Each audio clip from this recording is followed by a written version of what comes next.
Welcome to Daddies the Podcast, featuring Eric and Greg. Join them each week as they hang with a new guest to talk about who they are, their why, and the stories that come up along the way. Thank you for being a part of the Daddies community. Jeff, I noticed you're drinking tea. Greg is on a tea kick right now. Okay, yeah. So I have been like deathly ill for the last like week.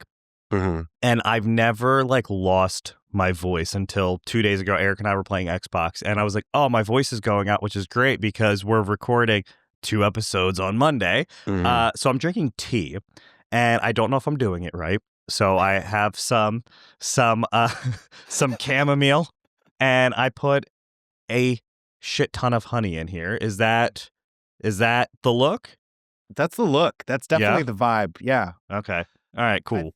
I think honey, I think when I first started drinking tea, technically maybe I was putting too much in because it was all honey and barely any tea at that point. But I think that's a good thing. I think that's fine. It's really your experience. It's your adventure. So are you teaing it every night, like, or every day? Are you so as a singer in multiple facets, I sing with the Kids Music Project and I also sing in a wedding band. So my voice has to be like pretty on top of things most of the time. And I'm recording all the time. So I do drink tea probably every day. It just depends. Like in the morning after my coffee, if I really need something else, I'll do something with caffeine for that little extra boost. But in the evening, I'm pretty much drinking throat coat tea, which is not my favorite, but it's like kind of an essential. And then I also like some other different like lemon ginger chamomile type vibes. Is this? No, this is not. I was gonna get the throat coat, but I got the. I don't even know what this is, but it was like $3.99 at Target. So I'm a big fan of the Celestial Sleepy Time tea. Is my favorite. That's classic. Mm-hmm. Classic. I have my kids fully convinced it makes you very sleepy, and maybe it does. if you tell yourself it does, and then it does. It's like the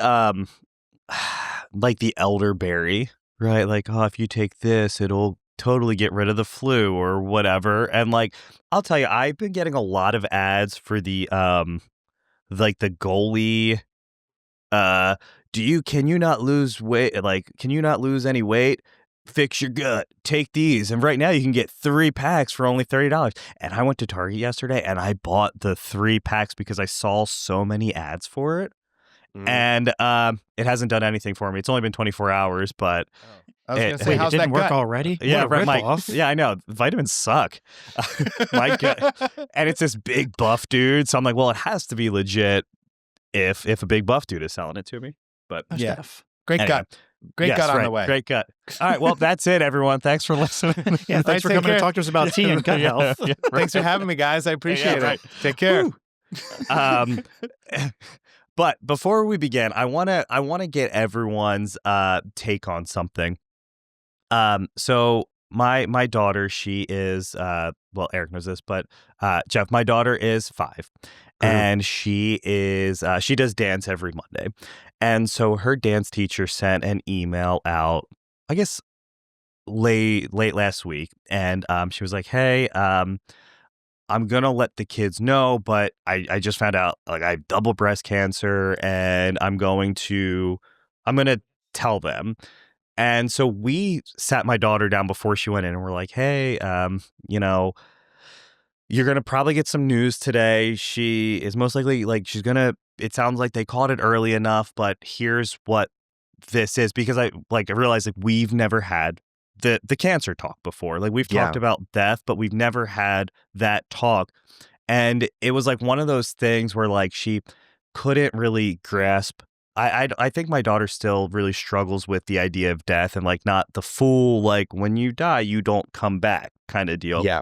Mm-hmm. But the cancer talk was really like, I don't want to say interesting, but it kind of was in the sense where like watching her try to process like, hey, this is what happens. Sometimes your body just essentially turns on itself and, this is what it is and it can happen to anyone.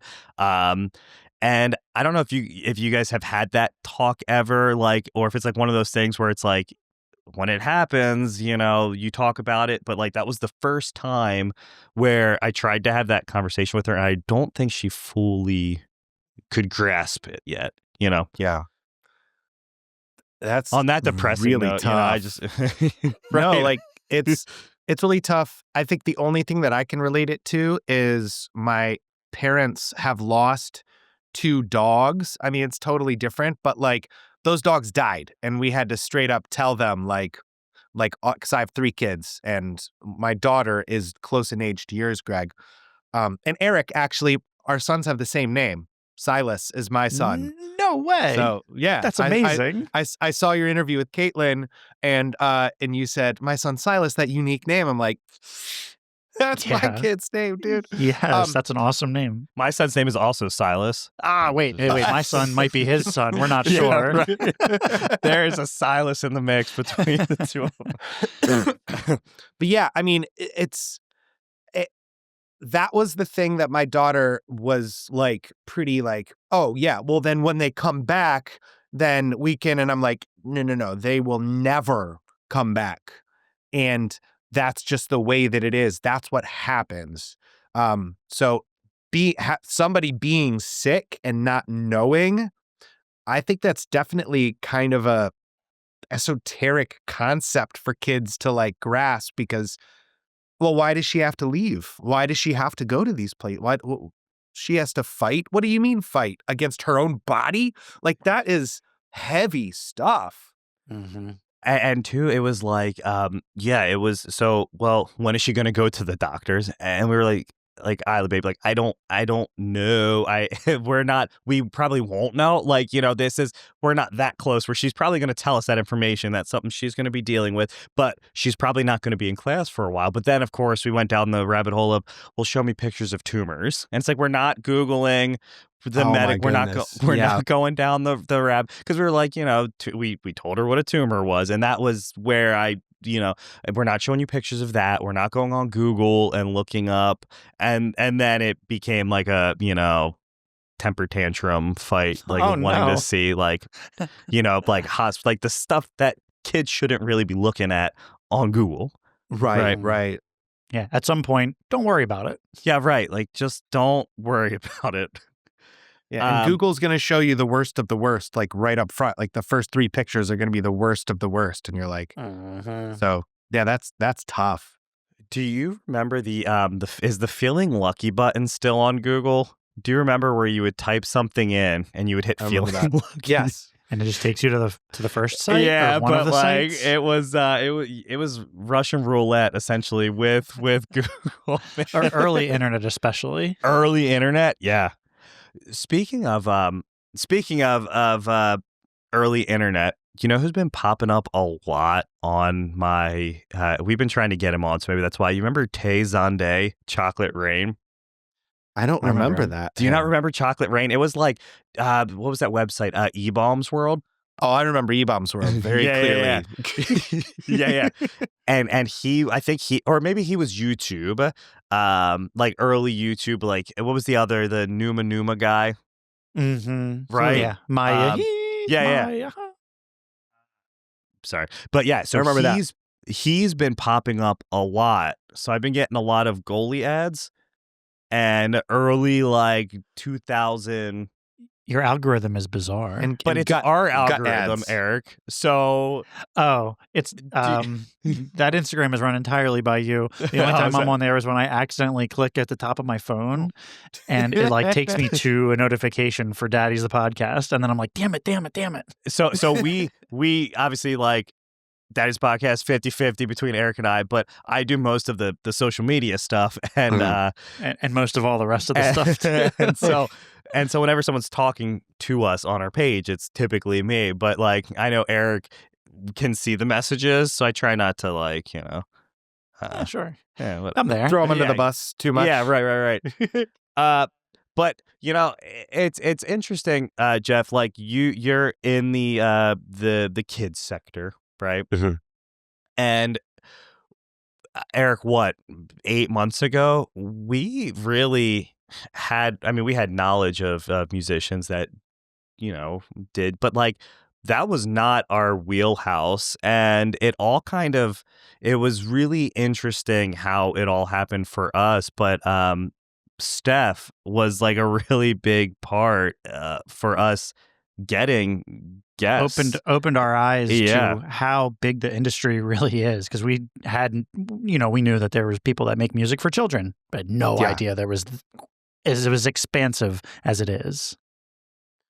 Right. Yeah. I mean, that's the thing. Like, the kids sector is so massive. If you just go by just like any sector, like you've got the mainstream stuff, and then you also have the indie stuff, which is always a little bit better, Right. Well, and for us too, like I think it was the pop-ups, Eric. And we had Jason and Jacob on, and then I think so super nice, down to earth dudes. But then Steph hit us up out of the blue and was like, "Hey, like I represent them, and do you want to talk to some other people?" And we're like, "Hell yeah." Like we want to whoever you give us, and so really essentially now whenever Steph hits us up like, hey, you want to talk to so and so, we're like, okay, because it's always I feel like the people that we talk to that she sends us, it's always just a really down to earth group, and the conversations are always really fun, just really interesting. But then I find myself whenever we talk to someone else saying, well, we just talked to like when we were talking to Megaran and Future, I'm like, oh, we just talked to a kid rapper. But then I realized the phrasing on that always sounds like we're talking to. I always correct him. I say, not a child that is a rapper. It's a rapper for children. Yeah, right. So, there's that. But everybody in that like industry seems to be very supportive of others in the industry. It doesn't seem at all like a competition, like, oh, I got to do better than this person. It seems like everybody's bringing each other up. Absolutely. And that's kind of the music, like the DIY music scene ethics that I grew up on. And then once my band started touring and we started playing with some bigger acts, I was like, wait, why are these guys trying to like cut everyone down? That makes no sense. That's not where I come from. And then when I got into the kids' music scene, I'm like, okay, this is what it should be.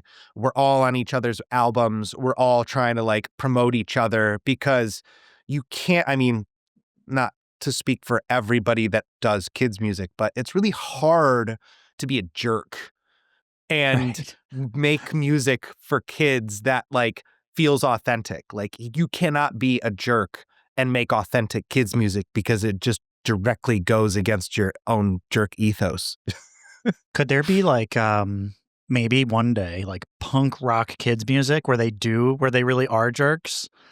Just like real against the machine and like fighting the man. Hey, don't eat that applesauce cup. Throw it against the wall. Chocolate for breakfast. Yes. Wait, you know what? Hold on. That's like a whole new genre right there. Okay. Yeah. But I feel like it's almost like, I was just going to say, it seems like everyone is on everyone's album. Like everyone is supportive in that regard. And it's almost kind of like, like, why are you going to fight everyone? Especially, and Eric knows this, like, the podcasting world is kind of the same way, where it's either like people are super supportive or they try to steal and take everything that you do. Mm-hmm. And it's kind of just like, all right, I'm not going to worry about you. I think, Jamie Lee Curtis said it best, like, what you do or how you feel about me is really none of my business. So I'm just going to leave you alone. And that's kind of how we look at it, where it's like, if we see people like try to, and we have like noticed sometimes that people try to take something that we're doing, whatever. Like but 90% of the time it's just support. And Greg, imitation is the highest form of flattery. So they say, but I feel like that's easier said than done, right? Like, it's also what the internet is anymore. Yep. Go to TikTok, boom, trend. If you make a trend, get ready to be imitated 1,000,000 times. Yeah. But it's also like, do you see those videos where it's like the dad comes home from school like early from work and the son's like skipping in his room and like they have this like long conversation. Anyway, then someone will do that same bit with their audio, but they're the ones like dubbing it. It's like, yo, like that's crazy to me that you're just straight taking the bit and then that bit will have more likes, more views, more shares. I don't know if you've ever seen the he does like the Walmart employee guys. He's like a Walmart manager and just kind of shows like how like retail can be. But someone keeps stealing his stuff and I'll see his page post like, yo, this is my video. Stop posting it. Stop stealing it. And is there anything, I feel like with music, it's a little bit different. Like you put a song out, if someone takes your song, right, that's a no-no. But like if someone takes a clip and kind of repurposes it, is that a no-no? Like besides being like, you know, morally wrong. Yeah, I mean, with music and songs, we have copyright laws on our side. So like you could just easily be like, hey, you stole my song and here's proof X, Y, and Z. And like then it's just like, okay, there's a copyright law. If you have your copyright stuff like handled and correct and in line, then you can do that. The only thing you can do when somebody steals your content is share your piece of content back with like an earlier timestamp and be like, nice try or whatever, you know, and I've Right, seen right. that and I'm like, that's all you can do. And like you cannot get those viral, like if the other one goes viral, you cannot get those views yourself. And like, what does it mean? It means nothing. So yeah, we have a little bit more protection, but that's not to say, I mean, with AI and everything, that's not to say that it means anything at this point. Dude, AI, man, like especially with what is that app, Sono, I think, or Suno, and essentially Suno? just Is like that the video Suno, write me a 3-minute banger, and it'll spit you out a 3-minute banger, man. And I feel like the vocals are like, you can kind of tell, but like musically, it's really getting hard to differentiate AI versus like people in a studio recording a song. Have you noticed, like, do you use AI as a tool in your recording, or have you completely steered away from that? Yeah, so I am AI curious, but I have not, I don't know what else. I'm AI curious. So Yeah, no, that's I fair. have not used it in Checks my out. own workflow, but I am as somebody that's a part of the Recording Academy, where like one of our main goals is to lobby against fair AI restrictions that like, you know, protect the artist and protect the copyright holders. You know, I'm against it, but I also think that like, I'm curious about it. How can it help me in a way that doesn't feel like I'm losing my artistic integrity? But I haven't ventured into any of that because like it's such a weird moral, and it's like a moral and integrity and artistic gray area. Like, am I taking the easy way out? Like, because I've never done that before. So I haven't used it yet, but I am AI curious. That's what I'll say. It totally feels like, all right, I'm trying to do a homework or a project for school, and I didn't read the book for the the English paper that I got to write. Spark Notes back in the day, or there were some other Notes? ones. Yeah. Yeah. And like that's cheating, right? You're supposed to actually like put in the work and study for it, but this is just like easy mode. So I feel like for me, like I'm like 50-50 on it. So when Eric and I first started, we had an intro that we used that I wrote years ago. And we used it for about a year. And when we kind of got things going and we wanted to change up our intro a little bit, I ran our intro song through that software. And I said, hey, like, I want the tone to stay the same. I really like this riff, but I don't have a wave right now to really add on to that or re-record it. Can you kind of like do? And it spit out our intro song. And so like, I think like for things like that, like that's it. But like I think for like people spitting songs out and then dropping them on Spotify and saying, well, here's 12 tracks, and it's like, yo, I mean, like, there's really I don't want to say there's not any talent in it, but like, I went onto a keyboard and typed, make this song sound like this, and it did all the work for me. Literally anyone could do that. Anyone can do it as long as you pay the $9.99 a month to get the subscription. You were elevating a previously crafted something that you made. You just used AI to elevate it.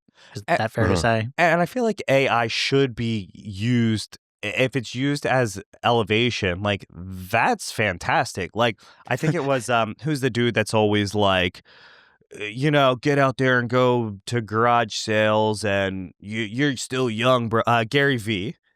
But he said what his company does is they'll use AI to say, all right, we sell alcohol, but tell me about this certain type of wine and how this wine compare with this customer, and help me create a strategic approach to kind of like segregate that group and then focus on them. And I feel like using it like that is a way to strategically use ChatGPT or, whatever you're using. But I definitely do feel some sort of way about just music getting like, all right, here's AI music, and that's it. Greg, earlier you said that you're about 50-50 on AI. I have to call you out on this. Greg just hosted Friendsgiving, about a week and a half ago, right before he got sick. I'm sure he got sick from one of us. And 9 times out of 10, it's from Eric. It's from me usually, because I'm carrying whatever my kids got and I bring it over to him. Yep. So they threw a Friendsgiving, and the invite said, "Hey everybody, can't wait to see you all at around 4:00. If you don't have our address, just shoot me a message. Again, 4 p.m. We're looking forward to seeing everybody." But then on actual Facebook, it said 6:00. So I was really confused. And that day I said, "Hey, you haven't cleared this up yet for us. Is it 4:00 or 6:00? And he goes, "Oh shit." ChatGPT wrote that whole nice little message for the Friendsgiving. And that's why it does always say at the bottom of ChatGPT, like, check important documents or whatever to make sure that your stuff's accurate. And it wasn't. And but that goes to show you too, like, such a small detail that they don't even get it right.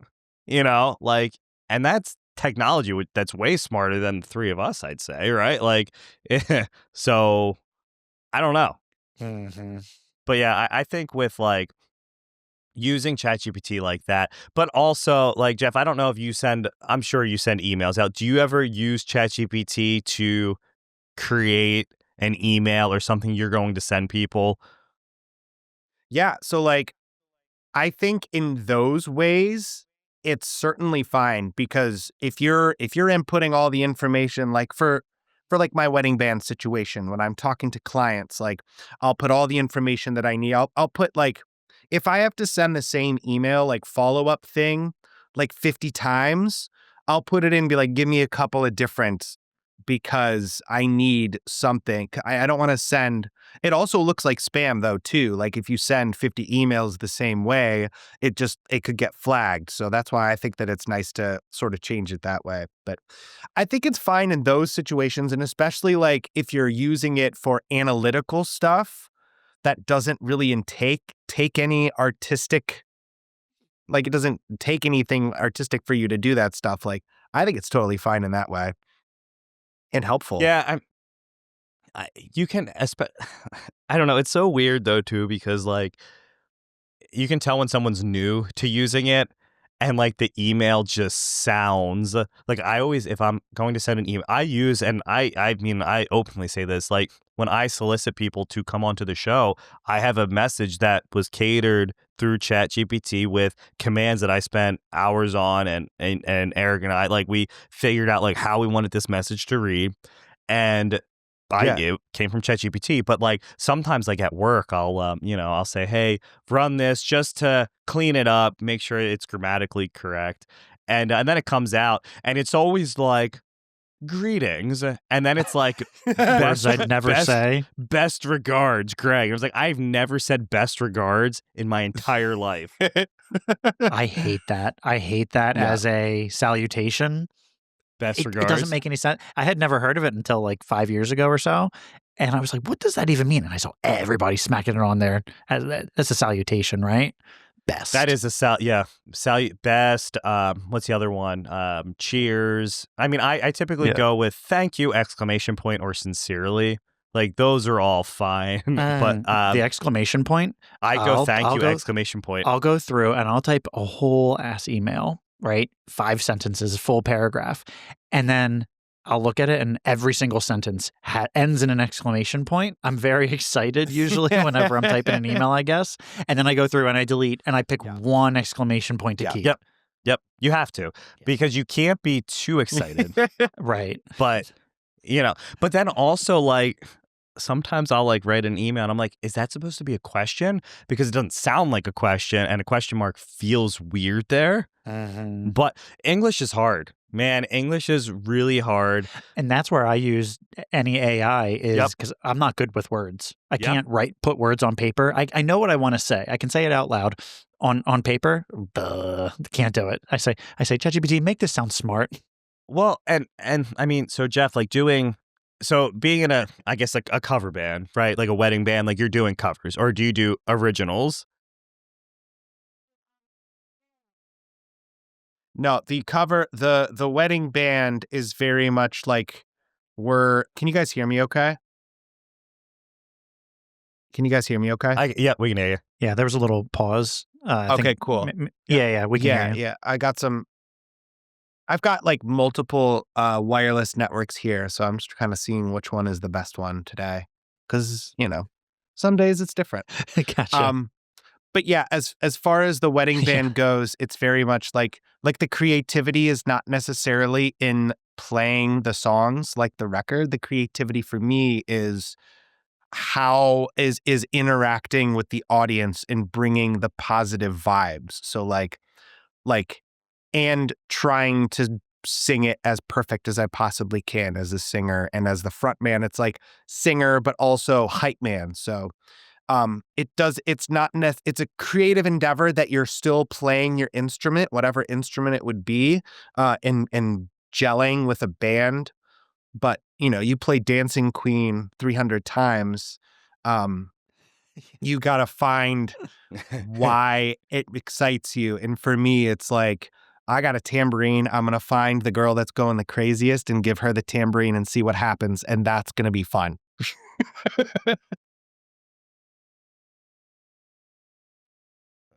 I think we lost you. Yeah.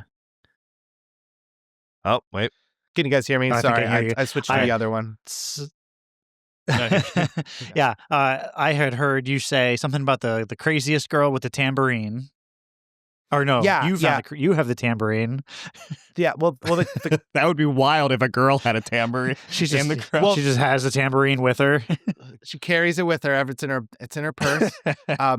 But no, I always find the craziest girl in the crowd and give her the tambourine and see what happens. And that's that's part of the like hype of it all. So that's where I find the little pockets of creativity in that band.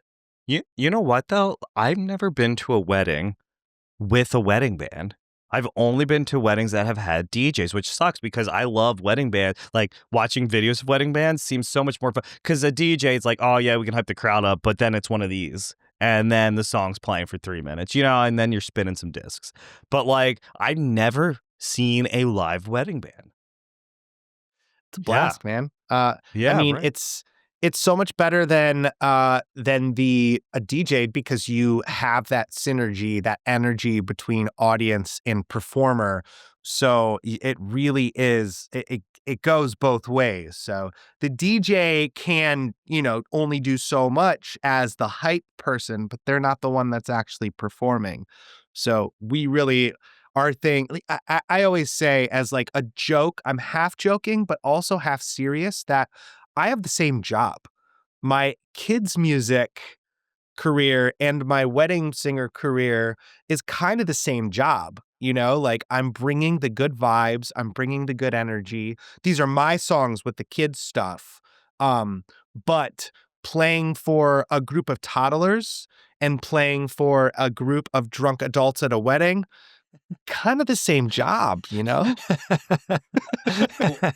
Yeah, I mean, I guess I never really thought about it like that. That makes total sense. Is it like, so when you do the wedding band though, right? Like, I feel like you can, because I guess you can't really go on stage when you're doing kids music and just like cuss a whole bunch and like open this shit the fuck up. I guess you're not really probably doing that at a wedding either. Like that would be crazy. But like, I feel like you have more. Just have a mosh pit at the wedding. Yeah, right. Give the bride a black eye. But like, Which do you have to like, I guess not really change, but like, I don't even want to say more like freedom, but like, do you have to really watch what you say when you do the kids music compared to like, or do you just keep it clean across the board? Yeah, I try my best to keep it clean. I have been known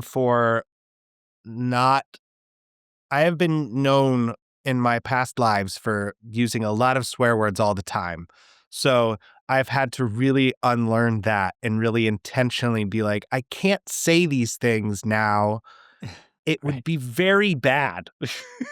So I really have to like just be intentional. And like, you know, at home, it's a different story. But like my wife and I have been together 7 years and I've only heard her swear like less than 5 times. That's just how she is. She's not a swearer. Wow.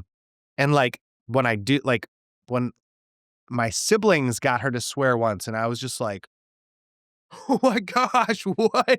That's amazing. So I'm definitely the potty talker here in this house. Yeah. It's hard for I mean, Eric and I, like, I think that I have a worse mouth than Eric, I would say. Mm-hmm. But I think that your daughter also has a worse mouth than me. My daughter has the mouth of a sailor, and I don't know where she got that from. And where she, it was one of those things where like she started. It's hard because she uses them correctly. Not saying that it's right, but like she uses them properly. Mm-hmm. And like I came in with the tea. Perfect example. I had the tea and I was in there. I found a teapot in our basement because I've never used the teapot. We got married in 2014, 11 years ago. Teapot's been in a box. Brought it up. Got my tea going, and because earlier I made it with a Keurig and I got coffee grounds in it, so that's probably also not the look. But and she came in and she looked at it and she said, "Oh, that looks like shit." And I was like, Isla, like I'm drinking this because this is helping Daddy's throat feel better. I'm sick, like that. And she was like, No, I didn't mean like it looks like shit. Like, I just mean, like, it looks bad. And I was like, I get it. I understand what you mean. Right. I get it. You don't have to keep repeating it. That cracks me up. When kids curse, it's funny, but it's probably not great, right? Well, but it's one of those things where, like, Isla, like, if we get a phone call from your teacher saying you used one of these words at school, then that's a whole different conversation. Those words can make people uncomfortable. Right. You know, that's not something that we really want to condone. But I just didn't have it in me tonight. It was like one of those nights where I was like, you know what? I got to go record. I just want to drink my tea in peace. Like, just leave me alone, you know? Let me have my tea in peace. Yeah, right. Let me go. But for Eric and I, like, we always try to kind of make sure that we aren't making anyone like uncomfortable, you know, and like I know we've had people on where it's been really difficult, and I find myself now, as we've done this for years, like thinking about what I say before I say it to kind of filter out some of that those potty words. But yeah, Eric definitely does a better job, but I can tell you what, like, I know my wife uses a ton of swear, and so does Eric's wife. So we you know, I'll give it to my kids though. They're really good. We tried to do that thing. I don't know if this was if it was just a thing to try with the kids. You would set up the camera and you would say, all right, I'm going to walk out of the room and you're allowed to say one bad word into the camera. And whatever, you get a free pass, whatever bad words you want to say. And I think, like neither of my kids felt comfortable doing it. And I think my son might have said poo-poo head or something like that. It was not that young. That's naughty. So That's they just genuinely won't do it. Although my son, when he turned 10, just this year, we got him a cell phone and he texts with all his friends. I see a lot of and I remember being 10 years old, a lot of language and things that make me a little uncomfortable, but I know that he's like a very sweet boy. I can even see in there where he doesn't give it as much as those other kids, but I know that there's a lot of 10-year-old boys out there that are like Greg's daughter. But I feel like it's hard too, because when you are a kid, like you hear your parents more than likely using those words all the time, and you don't have that avenue to use them. So as soon as you get a phone or an iPad or an Amazon Fire, like whatever, you're going in there and you're spelling shit with 2 H's and damn DAM and like but like you're getting it out. And like, I don't know, like it's hard for me to be like, my daughter has a potty, and my son now, my son is Arlo getting it? Arlo is 3. And his new thing is when he's up, like we're going through the potty training phase. He's we're getting there, but he'll say, I have a poopy ass. And he does. and then he'll say like, oh, my poop ass. And for whatever reason, that like they just stayed over my mom's house the other weekend. And that just completely like, she was like, he kept saying, Mom, I have poop ass. And it's your mom say about that? And she was like, and I told him, we don't say that at my mom's house. And it's like, Mom, like, I'm sorry. Like, she's like, well, I know he got it from you. And it's like, yeah, probably. But guess what, Mom? I got it from you. I got it from you. So if a Christmas story taught me anything, is you're not supposed to say that you learned the curse words from your dad. Though. It was probably from his father. You heard it from your son. Right. Just beats him. Fudge. But you don't. So Fudge. You don't get to record swear words in the kids sector. But is that like something that like even when you're like playing live, that's probably a lot easier to not even swear when you're doing a kid's performance, right? Like, why? Yeah, Why would you? I definitely do not bring it anywhere near the kids' performance. But like when I'm hanging out with my friends or like when I'm with the other band, it does like kind of need to come out. Like I got to get it out a little bit because I'm like, I'm hanging out with grownups. I think I can swear and get it all out because I can't use it at home, can't use it at my work with kid stuff. So yeah, I try to be really mindful of what I say, and even like when I'm just like out in public, because the community knows who I am, and I have to be really mindful of like what I'm doing or how I'm reacting to my own children, because like it would just take like if my daughter was if I overreacted at my daughter or one of my 3 kids in a public place and somebody was like, Mr. Jeff loses his mind, like it goes viral. It's tough building up trust like with people in this space, and it was hard when I started being a preschool teacher. It was hard to build up trust with parents as a male in a predominantly female space. It was really tough to build up trust because they're like, I just got a lot of extra questions. And so I knew that I really needed to know my stuff, and I really needed to be that much more on top of things and do my research so that I could come at everything from a child development perspective.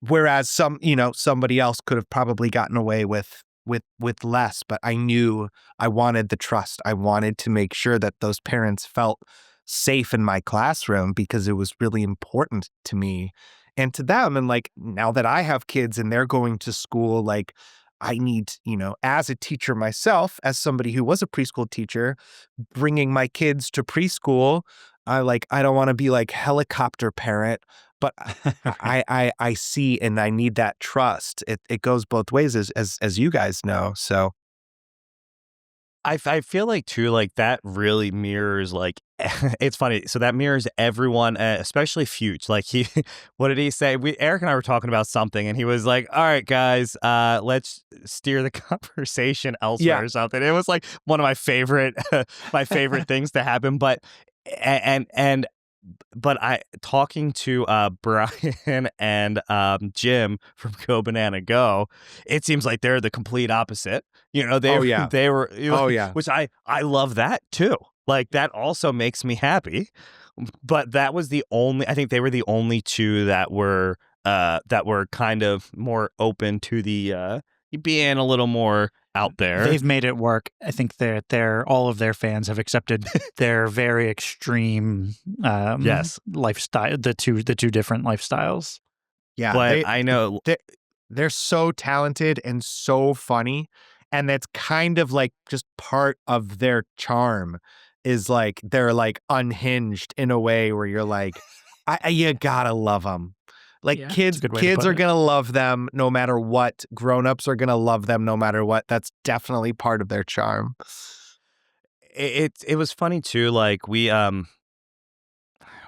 we were talking to, I can't remember what we were talking about, but like they mentioned something about, I don't know if it was like the one of the hootenannies, but they said that they did a whole song about like why drugs are bad from the 80s that was actually about like why drugs were pretty cool, like and like the and they said everyone was just kind of looking at them when they were doing the song like, what is this? I don't know if it was the hootenanny, but can you explain to me like did you go to the hootenanny? Was it so? Eric and Steph hit us up, and so we're in Delaware.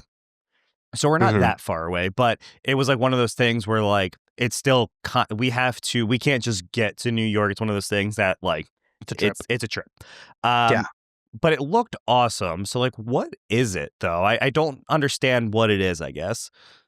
Yeah. So the hootenanny and this was my first year going.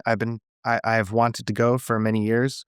The hootenanny is a gathering of children's musicians that either work with Steph or Bill Childs from Spare the Rock, or are adjacent to people that work with them. So it's really just a gathering of children's musicians playing songs. The cool thing about the hootenanny, rather than it just being this artist is playing this song, it's two artists are paired together and they perform their songs together. So like, they're paired and then they both play each other's songs together, and they could either meld it together or just play this song, which is by this artist, and this song, which is by that artist. So it's a really, really good time.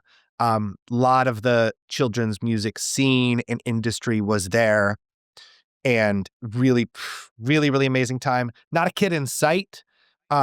So it really, really is for the artists and us as networking and as other artists, kind of cool to play your music for other people because what we do as kids musicians is so niche, that like for instance, this Thursday, I'm playing a gig, a grown-up gig where there will be no kids in sight, but I'm playing my kids' music because it's a listening room. It's not a bar band show, That's the only reason why I feel comfortable playing my kids' music in a listening room, because I can showcase kind of the science behind it. So that's what the hootenanny is it's a listening room and a listening area for artists. So I think it's amazing and it's great. Any type of those shows with other children's music artists, I'm there because it's important. So were there like others that aren't musicians that show up, or is it just pretty much just musicians playing with each other? Yeah, I would say or the playing bulk for each of, other?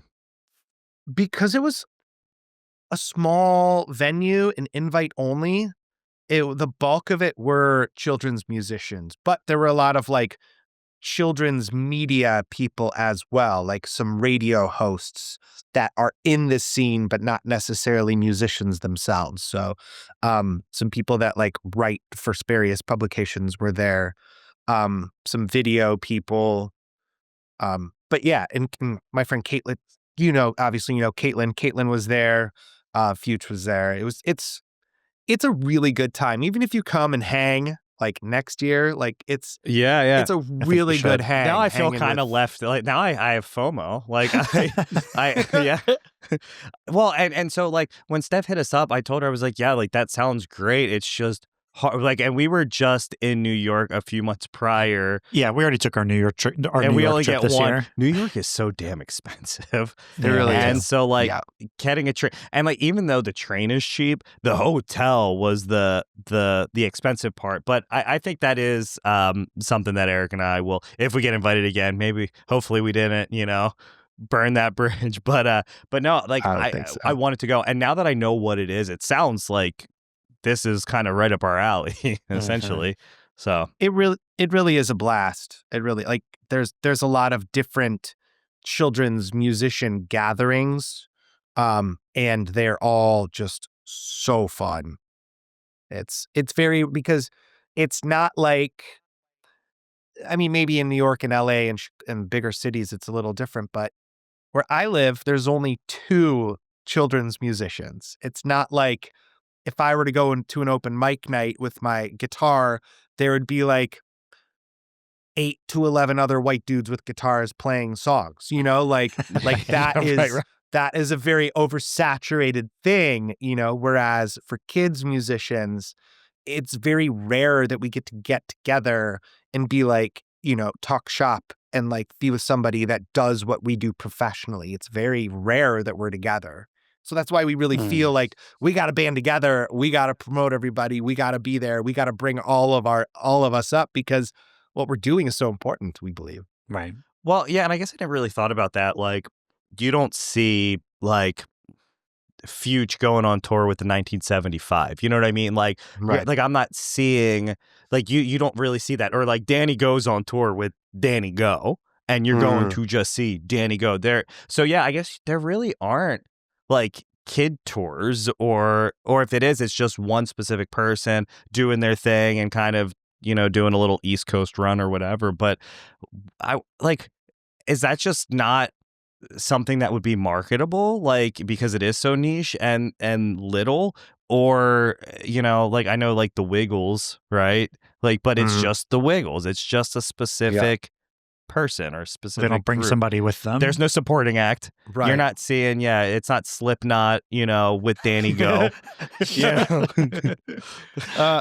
I think that it's a very practical reason why there's no support acts for children's musicians, and that's just because of the attention span of kids. If you're going to bring a kid out for an event, it better be like 90 minutes max, and That's get a out of there. great They're point. done. Yep. So like my shows are always 45 minutes to 60 minutes max. And occasionally I'll get hired to do like kind of a 2-hour thing. And I'm like, listen, you don't want this, because everybody will stay and then they will leave. So like occasionally I'll do like a 45, a break, and then a 45. But I always tell people, I'm like, this is not, you don't want this, and you'll either see why, or let me help you to understand why. The kids will not hang out and listen to music for 90 minutes or 2 or whatever. Like they won't. 2 hours. Like, Yeah, that actually makes a lot of sense. My wife, any concert that we go to, she always leaves early. So I think she never got over that attention span part. We're always, and you know what? She says it's a traffic thing. No, it's not. Okay, look. So we went to Green Day, a year, 2 years ago. They did the Dookie and American Idiot tour with the Smashing Pumpkins and Rancid, and so it was in Philly at the Killer Link. lineup. Yeah, it was a good show. But Eric rolls in when Green Day's on. So Mrs. Rancid, Mrs. Smashing Pumpkins, and then leaves, I think, even before they started playing American Idiot. You're like, yeah, we're already gone. We just stayed for Dog, Dookie. You just saw some of Dookie and you left. That's But funny. I'm a big fan now. I like how when you go to a concert, most bands don't leave the stage. One more song. Like now they'll say, all right, Taking Back Sunday is really good for this. Look, we got 3 more songs. We're not doing the whole song and dance. These are the last 3 songs we're playing. And then I try to leave before that last song because then that's beating traffic. But Eric, you leave like a whole set. Yeah. You know what? We beat the traffic so badly that we actually hit like end of the workday traffic still. Yeah, right. It's So like people are still 5:30. getting home. Well, and especially Jeff, where are you located? Yeah, so I live in Akron, Ohio. Oh, okay. All right. So you're not too far away. Yeah. But Philly traffic, like every city, just like sucks. Right. Not as bad as New York. Mm-hmm. No. Chicago. New York I was City in is crazy. I was in Chicago this weekend and I hit rush hour traffic, but there was also a crazy snowstorm in Chicago. So it was absolutely crazy, the traffic, and the roads were so bad. They were not prepared for that snowstorm. Oh wow. Is Chicago traffic like New York and like Philly, where it's just like it just sucks, just super frustrating? You got to basically add an hour to your time if you're going to leave during like that 5 hour like 5 o'clock. So I'm always like, I don't care if I'm going to be 2 hours early. If I'm in Chicago or in any other big city, I'm like, I'm going to try to not hit that traffic. Like, I don't care how early I'm going to be, but Man, it makes me want to just live in the countryside. I don't like traffic. Yeah, I mean, when we went to New York, we walked everywhere, even if it took 45 minutes. We're walking. Because the Uber times were like just about as long as the walking times. Yeah, so we're just not going to do that. Like, but it's nice to be someplace that's walkable like that. I like that, and I like having the option to be able to eat somewhere. Like, you can walk and get food whenever you want. Yeah. And not, I mean, all we have here, I mean, we have Wawa, which is fine, but like, you got to get in your car and drive there. Well, Delaware is it's not, you have to have a car if you live in Delaware. Oh, yeah. I mean, unless you live in Wilmington and it's this neighborhood, but like most of Delaware is just, it's a mile to the entrance of my neighborhood, no matter what way you go. Yep. And then from there, it's more miles. It's just not plausible. I hate, well, whatever. It's just what it is, I guess, where it's not New York City. Same with Ohio. You got to have a car. Like, it doesn't really make sense to not have a car if you're trying to go anywhere. Wilmington. Jeff, also, I'm trying to. Go ahead, I'm sorry. No, I was just gonna say, but before we jump off to, how can people check out, like, one, if you're in Ohio and you're listening, if you want to book your wedding band, but also your Mr. Jeff, like the kids, so maybe they want to book both. I don't know, but how can they check you out? Yeah, my kids' stuff, you can find it anywhere at Mr. Jeff is Fun. MrJeffIsFun.com. I have a YouTube channel with a bunch of music videos and some educational content on there. I have 3 original children's albums, which you can find on any streaming service. Just search Mr. Jeff. Mr. Jeff is Fun. As far as my original rock bands, they're all kind of on hiatus right now. I really felt like, because I've always been in multiple projects at once. And I really felt that the kids stuff really needed my full attention. So I'm trying out only having one creative avenue, which has been very productive. Who knows when you just focus on one thing, how much work you can actually get done versus I got 3 bands. So I got to do a little bit here and a little bit there and a little bit there. It's just kind of nice to just do one band. And then the wedding band kind of takes care of itself. So, sure. And cool. The cool thing about the wedding band is it's very, very rare that there's a crossover where somebody recognizes me in either In the- world, you know? Right. So Yeah. it's only happened once, and it was because one of the librarians from one of the libraries that I played was attending a wedding, but they couldn't really tell it was me. They were just Yeah, they were right. kind of like we were looking Is at each other, and I couldn't really tell it was her. Like I mean, we've seen each other a Right. ton of times, and then I'm like, I don't know, maybe she just looks familiar for some reason. And then I had been at the library that day, that particular library that day. And then she comes up, and because I made a joke that was really funny, we made these like pigs as the craft, and my Yeah. kid like made it look like Picasso. And I was like, hey, look, it's Pig Picasso. And she thought it was so funny. And then she comes up to me at this wedding, and I still hadn't put it together, and she's like, does the word Picasso mean anything to you? And I was like, hey! Like, why And you know are what? we That's at the a same- bold move, because especially if Just that wasn't you, like Picasso. Lady, what are you saying about me? I need an adult. Leave me alone. Yeah, I didn't recognize her. Picasso. She wasn't in a library at the moment, so I didn't recognize who she was. Did she That's so have funny. the glasses and like She kinda, wasn't like, wearing her look- librarian outfit? Yeah, right. Right. Well, you know, it's a wedding, so you get a little gussied up. Yeah, And yes, like, right. like I was it's different vibe for sure. Right. That's Yeah, fair. you know, I think I love doing this kids music project because when I originally started it, it was like, what music made me excited when I was a kid? What really made me want to play music? And the answer immediately was punk rock. So like in my music, there's a lot of Ramones, there's a lot of Green Day, there's a lot of that like pop punk I love you know, that. inspiration for it. And that's, I didn't hear that in the kids' music space. And I thought it would be interesting. So I it's love really that, fun. man. Real guitars, real bass, real drums, you know? Yeah, you're like the intro to punk rock, like we Yeah. were talking about earlier, where Yeah, you see, could you're tell the already kids doing to it, man. throw Yeah. those applesauce cups at And the wall. eat that chocolate. Yeah. Say those swear words. But Yeah. don't do that. For any kids I- listening, I hope you're not listening. I haven't done like a true rebel song yet, you know? So it's like, it's punk rock music, but I'm still like, there's still educational and social emotional components to it that I Yeah. think are really important, but I haven't done like a rebel kids punk rock song yet. So maybe that. Yeah, you're still maybe that'll saying be the nice next. things. Yeah, you'll get Yeah. there. Awesome. Throw Well, your good luck with applesauce. everything. Well, good luck with everything, man. And look forward to seeing everything that you have coming out in the Yeah. future, man. Thanks for coming on the show, Jeff.